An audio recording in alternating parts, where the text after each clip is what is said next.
오늘 우리에게 주시는 생명의 말씀은 사도행전 15장 1절에서 11절 말씀입니다. 할렐루야. 옆에 분과 인사하시겠습니다.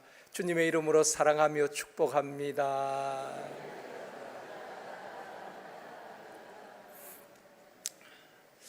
다시 한번요, 이 시간 은혜 받읍시다.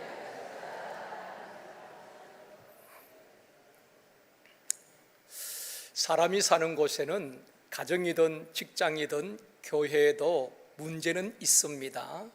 사람들이 문제가 생겼을 때에 풀지 못하면은 법원에 소송을 하기도 합니다. 재벌 총수들 가운데 형제간에도 법원에 소송을 하고 서로 다투는 그런 경우를 보게 되는 것입니다. 지방 법원의 판결을 받아들일 수 없으면은 고등법원에 또 대법원에서 최종 판결을 받게 되는 것입니다. 세상에도 1심, 2심, 3심 제도가 있잖아요. 교회도 문제가 있을 때에 당회에서 그 문제를 다루게 되는 것입니다. 당회 결정을 받아들이지 못하면은 상회법인 노회에서 그 문제를 다루게 되고, 노회의 결정에도 불복하게 되어지면은 총회에서 그 문제를 다루고 결정하게 되는 것입니다. 그래서 총회도 보면은 재판국이 있습니다.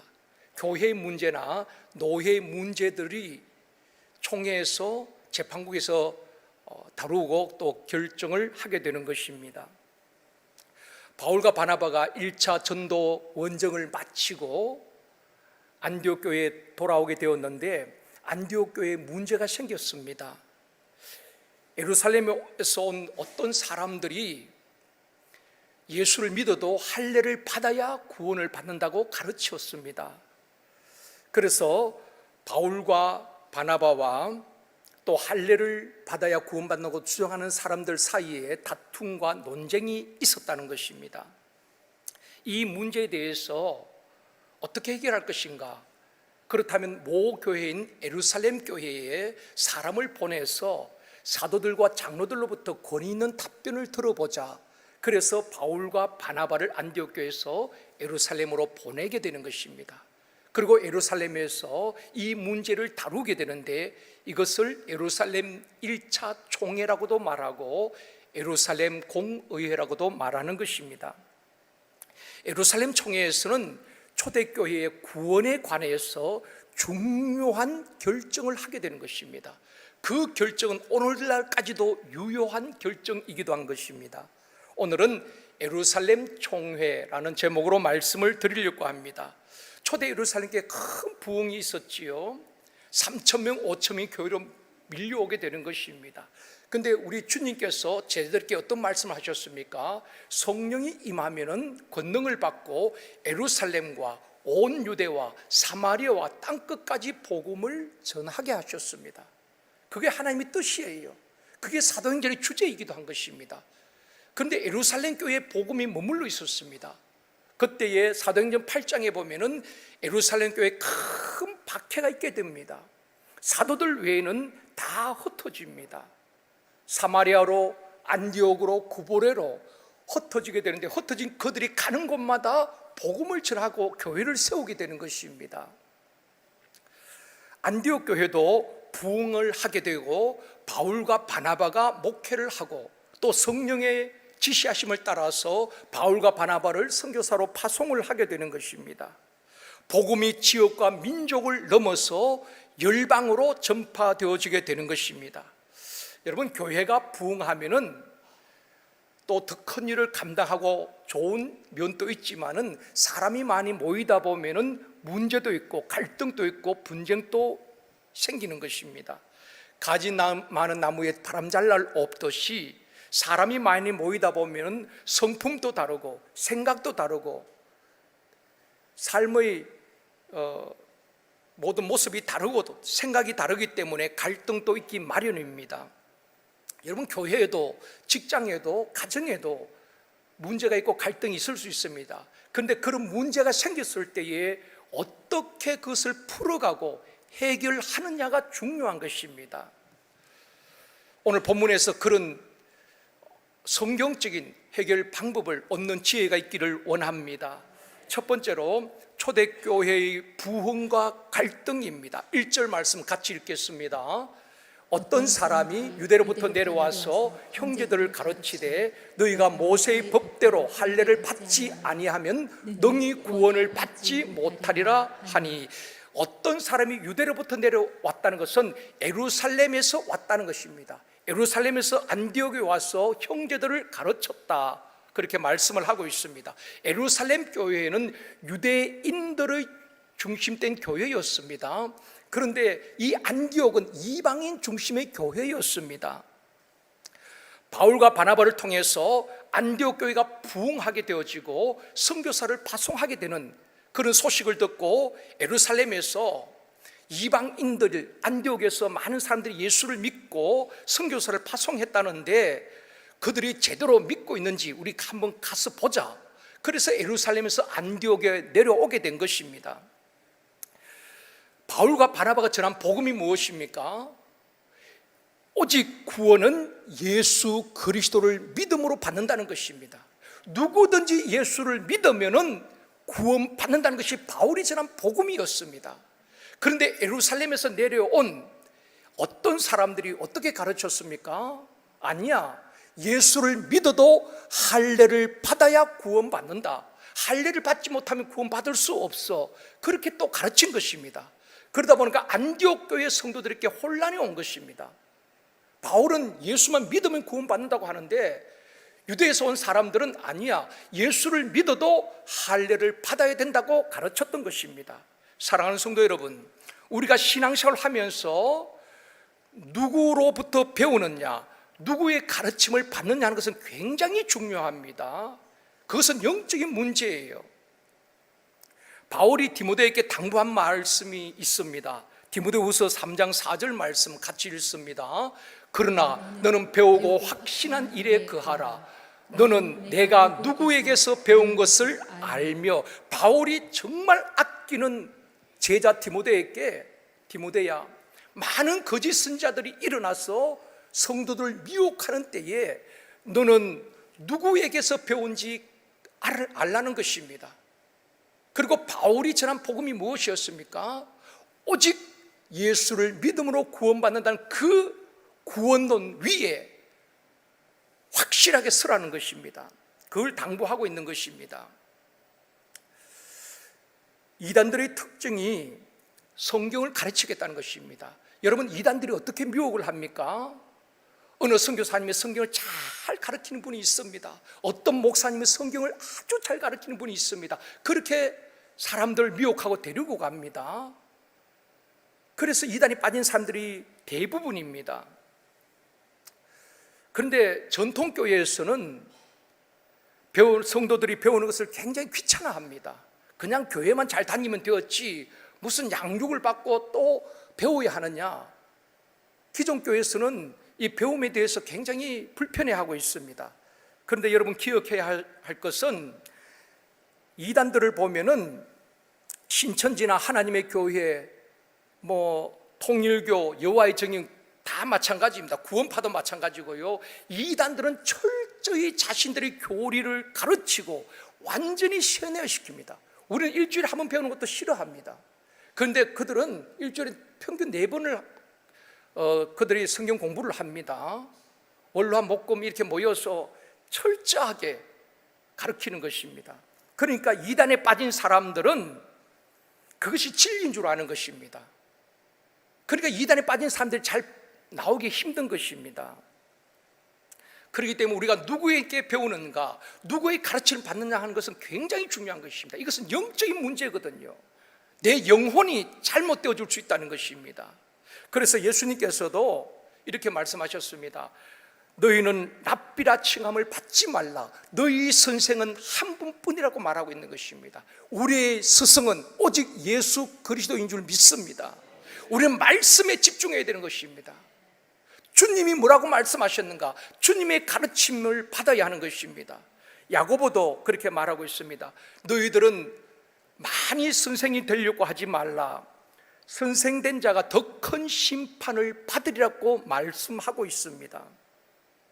선생이 제대로 모르고 가르치면은 다른 사람을 실족하게 되는 것입니다. 여러분, 목사가 신앙적으로 건강하지 못하고 만약에 이단 교리에 빠져 있다면은 여러분들 다 잘못된 교리를 인도할 수가 있다는 것입니다.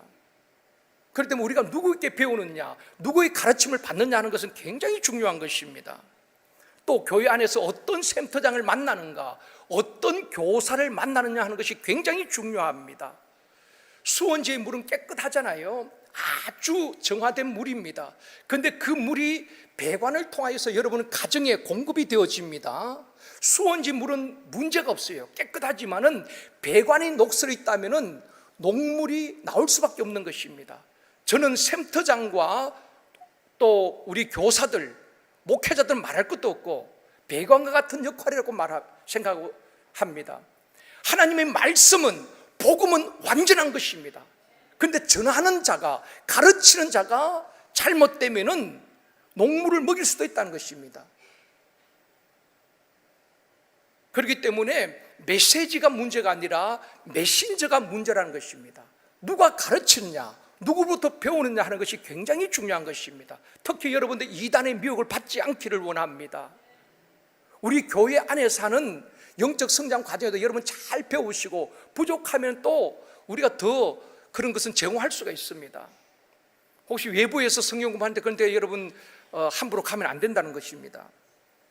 샘터장님들과 교사들, 소그룹 리더들이 영적으로 건강할 때에 건강한 샘터를 세울 수 있고 건강한 다음 세대를 세울 수가 있다는 것입니다. 주기철 목사님이 부산 초량교에서 목회를 하실 때에 양승봉 집사님, 나중에는 장로님이 되셨죠. 이분이 주일학교 교사를 하고 또 부장을 하셨습니다. 이분은 1946년도에 부산시장을 하셨고 전쟁 이후에 1953년도에는 초대 농림부 장관을 하셨던 분입니다. 그런데 이분이 주일학교 교사와 부장을 하면서 농림부 장관 할 때에 서울에서 토요일 되면은 기차를 타고 부산까지 내려갔다는 것입니다. 지금처럼 KTX가 있는 것도 아닙니다. 완행열차, 비둘기 열차, 그 열몇 시간 타고 부산까지 내려가서 주일 아침부터 주일 학생들을 가르치고 하루 종일 교회에 섬기고 주일 저녁에는 또 기차를 타고 서울로 올라와서 농림부 장관의 직무를 수행했다는 것입니다.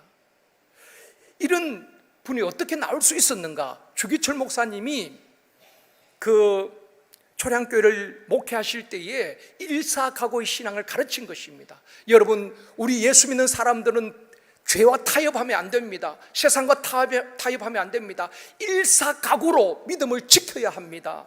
본인도 그래 했고요. 또 모든 교사들은 새벽기도 다 나오겠다는 것입니다. 영화부에서 고등부 모든 교사들은 매일같이 새벽기도 나와서 하나님 앞에 기도하고 충만한 가운데에 아이들을 가르치겠다는 것입니다.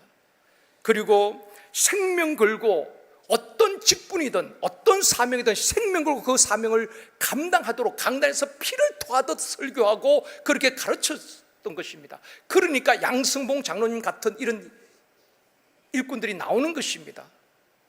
얼마든지 그 귀찮게 밤새워 부산까지 내려가고 또 하루 종일 봉사 또 올라오고 그렇게 합니까? 철저하게 사명이 무엇인지 배웠기 때문에 그렇게 하는 것입니다. 사랑하는 성도 여러분, 저는 우리 다음 세대 교회 학교 교사들이 그런 교사들을 양성해야 된다고 믿습니다. 그런 교사들이 양육할 때에 다음 세대가 건강하게 든든하게 세워줄 줄 믿습니다. 그것이 저의 꿈이기도 하고 저의 비전이기도 하고 우리 교회의 비전이기도 한 것입니다. 그런 교사들이 생명 걸고 믿음을 지키고 그런 교사들이 다음 세대를 양육할 때에 우리 교회 학교 학생들 가운데에 다음 세대에서 다니엘 같은 인물이 사드락 메삭 아벳nego 같은 풀무불 앞에서도 사자굴 앞에서도 믿음을 지켜낼 수 있는 인물들이 다음 세대에 세워지지 않겠다는 것입니다. 또한 우리 교회 학교에서 세상을 리드할 수 있는 글로벌 인재들이 세워지지 않겠습니까? 그것을 위해서 기도하고 또 교사들 위해서 기도해야 될 줄 믿습니다. 2절 말씀 보시겠습니다. 같이 읽습니다. 바울 및 바나바와 그들 사이에 적지 아니한 다툼과 변론이 일어난지라 형제들이 이 문제에 대하여 바울과 바나바와 및 그 중에 몇 사람을 예루살렘에 있는 사도와 장로들에게 보내기로 작정하니라. 바울과 바나바는 누구든지 예수를 믿으면 구원 받는다고 복음을 전했습니다. 그런데 유대에서 내려오는 어떤 사람들은 아니야, 예수를 믿어도 할례를 받아야 구원 받는다고 가르쳤습니다.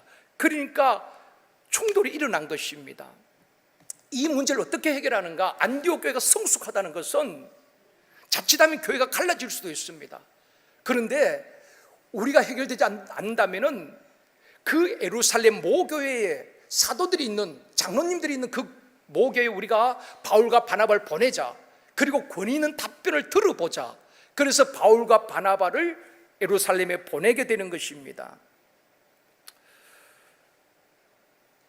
교회 안에서 다툼과 논쟁은 조심해야 하는 것입니다. 나하고 생각이 맞지 않으면 적으로 생각하고 원수가 되는 경우도 있다는 것입니다. 우리 노예에도 보면은 문제가 있는 교회들이 있지요. 분쟁 있는 교회를 보면은 교회를 허물기 위해서 싸우는 사람은 한 사람도 없습니다. 양쪽의 이야기를 들어보면은 정말 양쪽 다, 이쪽도 저쪽도 양쪽 다 정말 교회를 사랑하는 분들이에요.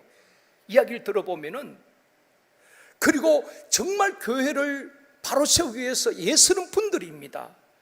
문제는 그 다툼으로 인하여서 많은 성도들이 상처를 입고 또 교회를 떠나게 된다는 것입니다.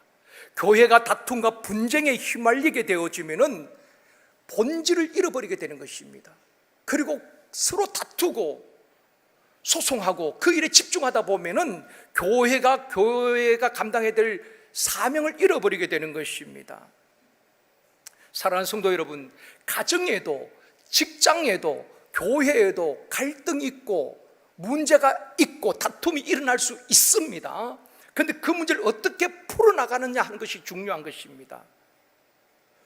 또 문제가 생기고 다툼이 일어날 때 우리가 꼭 생각해야 될 것은 이 다툼으로, 가정이든 교회이든 이 다툼으로 누가 이익을 보느냐, 누가 손해를 보느냐, 이것을 먼저 생각하셔야 되는 것입니다. 예를 들어서 교회에서 성도들 간에 다투면 누가 이득을 보겠습니까? 성자는 없는 거예요. 오직 사탄이 이득을 봅니다. 마귀는 기뻐 춤추며 노래할 겁니다. 교회가 싸우고 그게 모든 에너지를 쏟고 힘을 잃어버리고 갈라지면은 사단밖에 좋아할 존재는 없습니다. 반대로 문제가 있을 수 있어요. 의견이 다를 수 있습니다. 그럴 때에 서로의 의견을 존중해주고 서로 화해하고 하나가 되어줄 때에 하나님이 기뻐하십니다. 그런 곳에 성령이 임하실 줄 믿습니다. 두세 사람이 모이는 것에서 주님이 함께 하시겠다고 말씀하셨지 않습니까? 그럴 때에 문제는 해결되어지고 그럴 때에 놀라운 역사들이 일어나게 되어줄 줄 믿습니다. 그리고 하나님 나라가 세워지고 하나님 나라가 확장되어져 가는 것입니다. 마귀는 그걸 싫어하는 것입니다. 그래서 사람을 부추기고 이간을 시키고 거짓말하고 분쟁을 일으키고 결국 교회가 나누어지게 만드는 것이 사단의 전략 아니겠습니까? 속으면 안 된다는 것입니다. 나와 생각이 다르다고 적이 아니라 찬송가처럼 우리들의 싸울 것은 혈기 아니요 우리들이 싸울 것은 육체 아니라 마귀의 권세에 맞서 싸워 깨쳐버리고 죽을 영혼 살릴 것일세. 이것이 교회의 사명인 줄 믿습니다.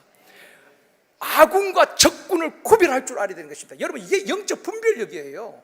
나하고 생각이 맞지 않으면 적으로 생각하는 것입니다. 아니요. 여러분, 가족이 적입니까? 성도들이 적이에요? 아닙니다. 그런데 완전히 원수처럼 싸우는 경우가 있다는 것입니다. 그래서 가정도 갈라지고 교회도 갈라지는 일들이 얼마나 많이 있습니까? 확실치는 않지만 우리 한국 교회에 5만 5천 교회 가운데 3천 개 교회가 세상 법정에 소송 중에 있다는 것입니다. 참 안타까운 일이지요. 바울과 바나바와 또 유대인 사이에 구원 문제로 다툼과 변론이 일어날 때 어떻게 해결을 합니까? 안디옥 교회에서 우리끼리 논쟁해도 끝이 없을 것 같다. 그러니까 예루살렘 교회에, 모교회에 사도들이 있는 그곳에 사람을 보내서 그분들이 의견을 들어보자. 그분들의 권위 있는 답변을, 공식적인 입장이 무엇인지 들어보자. 그래서 바울과 바나바를 보내게 되는 것입니다. 이것이 예루살렘 1차 총회였고, 이 총회에서 구원에 대한 중요한 결정을 내리게 되는 것입니다. 두 번째로 예루살렘으로 올라가는 바울과 바나바입니다. 3절 말씀 같이 읽습니다.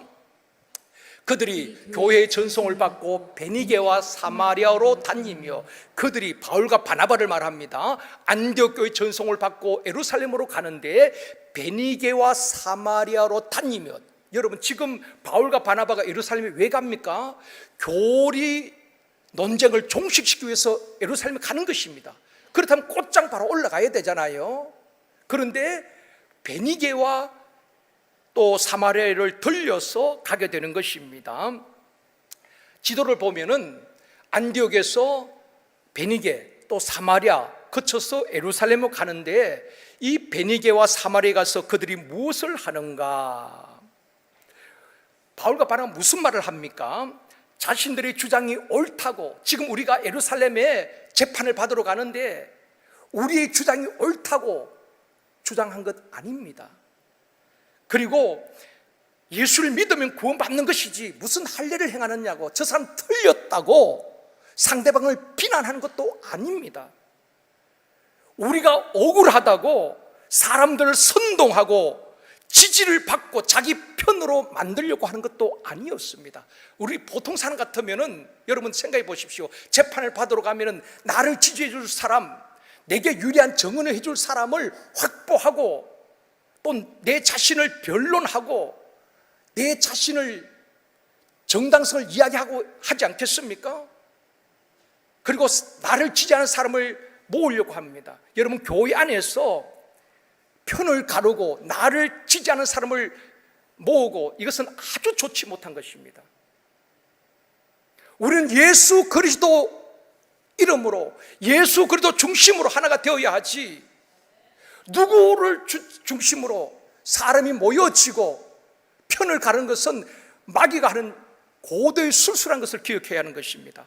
바울은, 바나바는 이 베니게와 사마리아 가서 자기 편을 되어달라고 지지한 한마디도 하지 않습니다. 무슨 말을 합니까? 3절 말씀 보시겠습니다. 같이 읽습니다.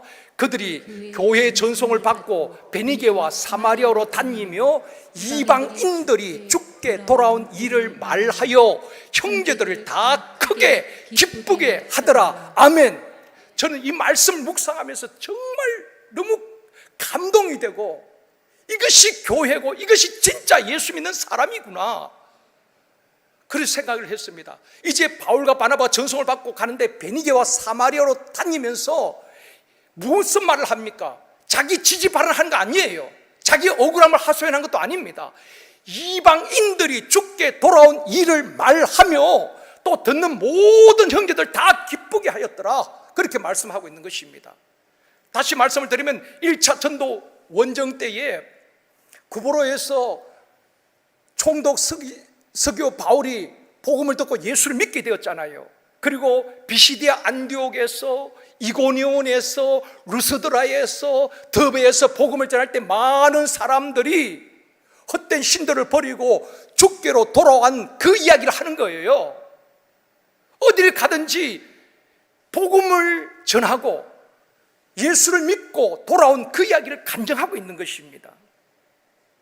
이방인들이 복음을 듣고 우상을 버리고 예수님이 나의 주인이라고 고백하였다, 이런 넘치는 간증들을 구보로에 가서, 베니게에서 하고 사마리아에 가서 그 이야기를 하고 있는 것입니다. 이것이 성숙한 그리스도인인 줄 믿습니다. 우리하고 좀 차원이 다르죠. 우리는 조그만 억울한 일을 당해도 못 참고 분노하고 또 사람들에게 내 마음을 전하려고 애를 쓰고 내 편을 만들려고 하는 어떻게 보면 옹졸한 사람들이에요. 그런데 이 바울과 바나바는 한마디도 그런 말 하지 않습니다. 오직 이방인들이 죽게 돌아온 그 이야기, 하나님이 행하신 그 이야기를 하고 있는 것입니다. 저와 여러분 이런 좀 성숙한 그리스도인이 되기를 원합니다. 사랑하는 성도 여러분, 우리가 인생을 살다 보면은 또 신앙생활을 하다 보면은 억울한 일이 왜 없겠습니까? 교회 안에도 불합리해 보이는 일들이 왜 없겠습니까? 내 자식도 내 마음에 안 들 때가 있고, 여러분 자신이 여러분 마음에 다 듭니까? 내가 내 마음에 안 들 때도 있잖아요. 그런데 어떻게 다른 사람이 다 내 마음에 들겠습니까? 또 들어야 될 이유도 없습니다. 여러분 남편이 아내의 마음에 다 들어야 됩니까? 아내가 남편의 마음에 다 들어야 됩니까? 들 수도 없지요. 그런데 우리는 내 마음에 안 든다고 적대시하는 경우가 얼마나 많은지 모릅니다. 억울한 일, 분한 일에 집중하다 보면 기쁨을 잃어버립니다. 그 일에 집중하다 보면 마음의 평안을 다 잃어버려요. 누가 손해입니까? 우리 자신이 손해예요. 마귀는 늘 우리 감정을 건드리는 것입니다. 분노하게 만들고 오해하게 만들고 관계를 불편하게 만들고 결국 내 자신의 평안을 다 빼앗아간다 이 말입니다.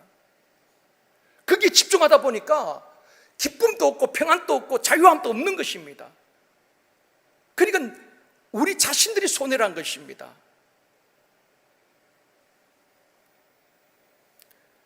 또 그 문제를 내가 풀려고 하다 보면 더 꼬여버린 경우가 있습니다. 여러분 오해를 받을 때 그것을 막 억울해가지고 다른 사람에게 풀려고 하다 보면 그 말이 와전되고 오히려 더 꼬여버리는, 더 늪에 빠지는 경우도 있다는 것입니다. 그렇기 때문에 오늘 본문에서 어떻게 그 문제를 풀어가느냐 하는 지혜를 얻을 수 있기를 원합니다.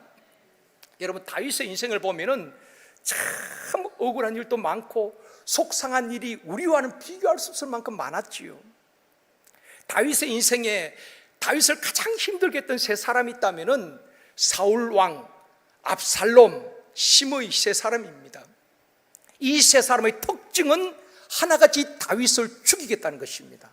그런데 다윗은 반대로 자기를 죽이려고 하는 이 세 사람을 다 살리라고 합니다.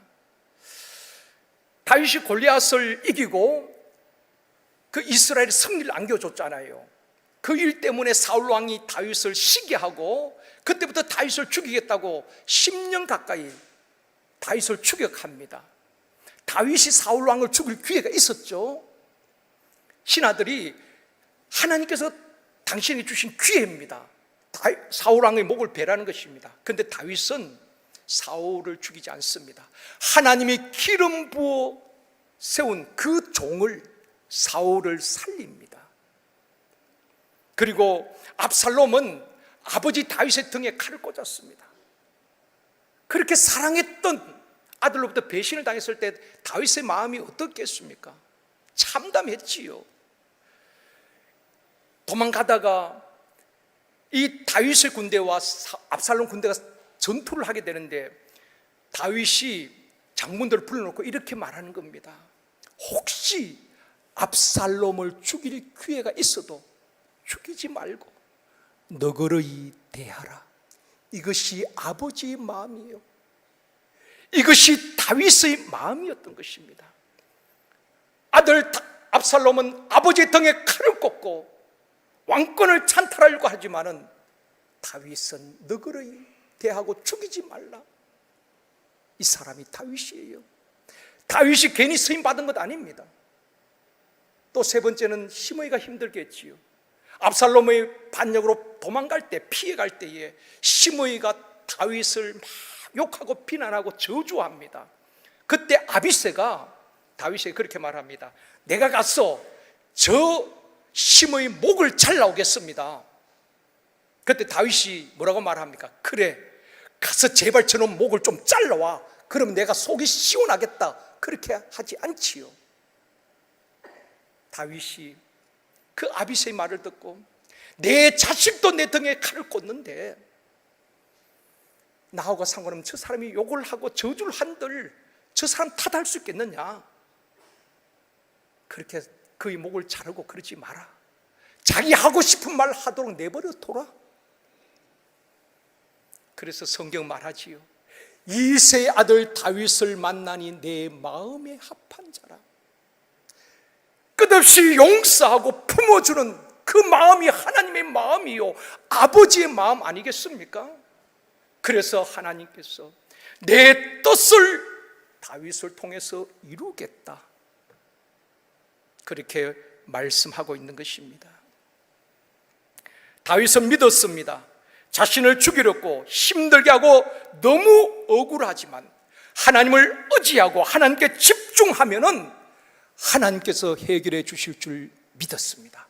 그렇습니다. 여러분, 가정의 문제도, 직장의 문제도, 교회의 문제도, 샘터의 문제도 우리가 시시비비 가리는 것이 아니라 그것은 해결점이 아닙니다. 정말 하나님을 믿는다면은 하나님 앞에 기도할 때에 하나님께서 그 문제 선하게 해결해 주실 줄 믿습니다.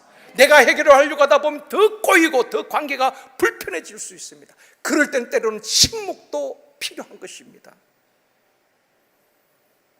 사랑하는 성도 여러분, 악을 악으로 갚지 말고 선으로 악을 이기는 저와 여러분이 되어지기를 주님의 이름으로 축원합니다. 바울과 바나바는 자기들의 주장을 하고 자기들의 주장이 맞다고 사람들을 자기 편으로 맞는 것 아닙니다. 예루살렘으로 가면서 베니게를 들리고 사마리아를 들렸어. 하나님이 행하신 일들, 복음을 듣고 많은 사람들이 하나님께로 돌아온 그 이야기를 간증하고 있다는 것입니다. 그럴 때 많은 사람들이, 베니게 성도들이, 사마리아 성도들이 크게 기뻐하고 감동을 받고, 그래, 우리도 이렇게 복음을 전하는 사람이 되어야 되겠다, 영적 유익을 주었다는 것입니다.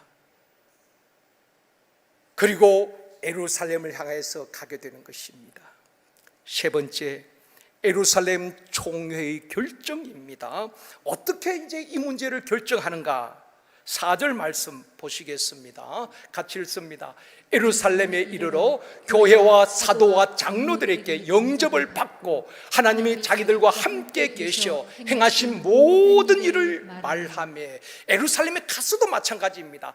사도들, 장로들 앞에서 우리의 주장이 맞습니다, 우리 편을 들어주십시오, 우리에게 유리한 판결을 내려주십시오, 그렇게 말한 것 아니에요. 오직 하나님이 지금까지 선교 현장에서 함께 하시고 하나님이 행하신 위대한 일들을 말하는 것입니다. 이것이 바울과 바나바의 영성인 줄 믿습니다. 그들의 믿음인 것입니다. 그런데 또 그 예루살렘에서 또 다른 반대파들이 또 이야기를 하지요. 5절입니다. 같이 읽습니다. 바리새파 중에 어떤 믿는 사람들이 일어나 말하되 이방인에게 할례를 행하고 모세 율법을 지키라 명하는 것이 마땅하다 하니라.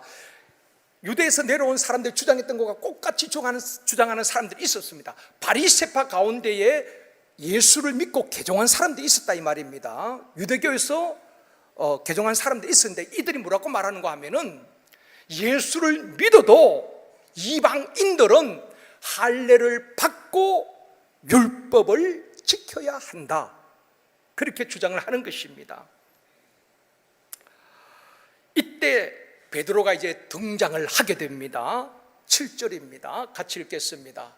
많은 변론이 있은 후에 베드로가 일어나 말하되 형제들아, 너희도 알거니와 하나님이 이방인들로부터 내 입에서 복음의 말씀을 들어 믿게 하시려고 오래전부터 너희 가운데서 나를 택하시고. 베드로가 일어나서 말합니다. 베드로는 이미 경험했죠. 이방인들에게도 동일하게 성령을 부어주신 것을 경험했습니다. 사도행전 10장에 베드로가 욥바에 있을 때에 환상을 보게 된 것입니다. 그리고 이 베드로도 유대인으로서 이방인들을 굉장히 무시했던 사람이었습니다. 그런데 환상을 보여주시고 이방인 고넬료 집으로 가게 하지요. 그리고 거기서 말씀을 전하는데 성령님이 말씀을 듣는 모든 사람들 위해 임하게 되는 것입니다. 그때 베드로도 충격을 받았죠. 우리만 복음을 듣고 우리만 유대인들만 예수를 믿고 구원받는 줄 알았는데 이방인들에게도 동일하게 성령을 부어주심을 베드로가 경험한 게 된 것입니다. 그래서 8절에 이렇게 말합니다. 같이 읽습니다. 또 마음을 아시는 하나님이 우리에게와 같이 그들에게도 성령을 주어 증언하시고 이미 이방인들에게도 성령을 부어주셨다, 그렇게 이야기하고 있는 것입니다. 그러면서 9절에 이야기합니다. 이번 주 암송 말씀입니다. 같이 읽습니다. 믿음으로 그들의 마음을 깨끗이 하사 그들이나 우리나 차별하지 아니하셨느니라. 그렇습니다, 여러분. 사람은 서로 차별합니다. 나하고 맞지 않다고, 나하고 맞는 사람끼리 어울리려고 합니다. 그런데 교회는 그런 공동체가 아닙니다. 빈부귀천을 막론하고 누구든지 예수 안에서 하나가 되어지는 것입니다. 믿음으로 그들의 마음을 깨끗이 하사 이방인들도 보혈로 깨끗이 씻어주시고 죄사함 받게 하시고 그들에게도 차별 없이 성령을 부어주셨다는 것입니다. 오순절날 마가다락방에만 성령 부어주신 것이 아니라 고넬료 이방 가정에도 성령을 부어주시고 차별 없이 성령을 부어주시고 구원하셨다는 것입니다. 그렇습니다. 예수 그리스도인은 유대인이나 헬라인이나 이방인이나 흑인이나 백인이나 동양인이나 서양인 상관없습니다. 누구든지 예수를 믿으면 죄사함 받고 구원받는 줄 믿습니다. 그리고 베드로가 결론을 내립니다. 11절입니다. 같이 읽습니다. 그러나 우리는 그들이 우리와 동일하게 주 예수의 은혜로 구원받는 줄을 믿노라 하니라. 아멘. 누구든지 주 예수의 은혜로, 우리의 공로 아니라 우리의 행위가 아니라 예수 그리스도의 보혈의 능력으로 구원받는 줄 믿노라. 이것이 복음입니다. 이것이 베드로의 결론입니다. 그러니까 이방인들이라고 해서 할례를 받아야 구원받는 것이 아니라 예수 그리스도로 말미암아 그 은혜로 구원받는다라고 결론을 내리게 되는 것입니다. 말씀을 맺겠습니다.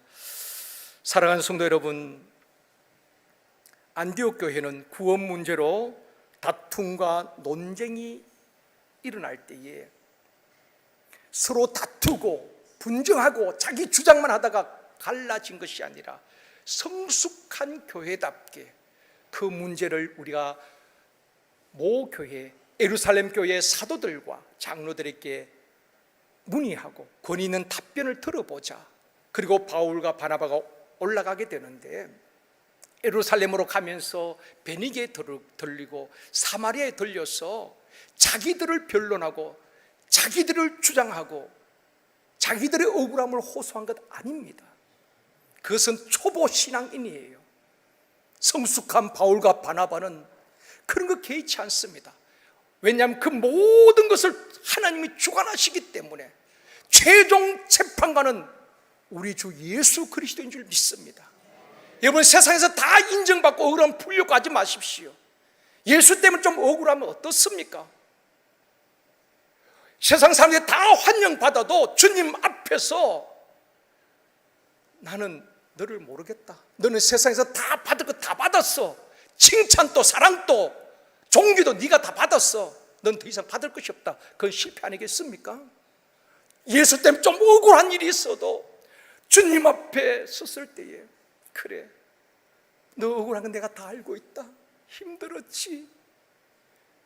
이제는 너를 위해 예비된 이 면류관을 내게 주노라. 그게 진짜 최후의 승리 아니겠습니까? 우리는 그걸 바라보고 나아가야 되는 거예요. 그런데 초보 신앙인들 이 땅에서 인정받고 사랑받고 지지를 받고 자기 편을 만들고 높임을 받고 그러다 주님 앞에서 인정받지 못한다면 그게 가장 초라한 신앙이 아니겠습니까? 바울은 그걸 알았어요. 그렇기 때문에 뭐 자기들 지지자 그런 말 하지 않습니다.